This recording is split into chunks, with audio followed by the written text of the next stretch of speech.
This place behind me used to be a big cave of limestone. Because of global warming and climate change, it's melted over the time. Interesting, isn't it?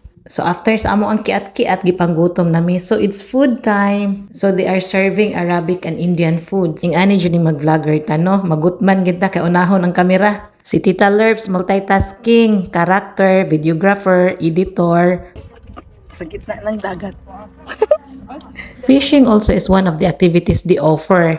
Daoy ayaw jud sa isda sa ako basta di na jud ko mo asa, last na lang jud ni. Gipaasa ba day ka Tita Lerps nga ikaw ra may ni asa? Huy. May pa-fishing ka walang makuha. Alaman eh. Nanginginig ako. Hindi mo tayo. Tara. Wala ka naman makuha. 1, 2, 3. One, two, three. Since no luck in fishing, so we better go swimming. Kanindot tanawon sa dagat, gasidlak-sidlak. Kanta na lang puntag ang balay ko sa langit, gasidlak-sidlak. Aw ang dagat di ay. We didn't realize that we had gone so far. Puwerte na kahanga, kay gikan ba minangaon sa mga busog pa kaayo. Pagod. One shark coming, two more. Hi. No, the shark said I'm not healthy because I'm fat. There is one shark coming up. Second shark and third. The shark don't want to eat me, Baya, because I'm fat, not healthy. And our quotes for today, if the ocean can calm itself, and so you can. This is one of the examples that peace is so beautiful. The beauty of this place made me realize a lot of things in my life.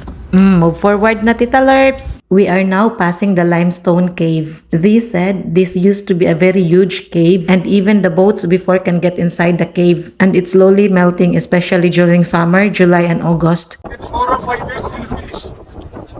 Did you hear what our tour guide said? Maybe after 5 years, this cave will completely gone because of the climate change and global warming. So sad. Nadiana ni sayaw na si Tita Lerps. Ang sinayawan, murag hapog nag-swimming. Oy, napod tay singing. Oy, feel na mo, nagka-concert mi diring dapita.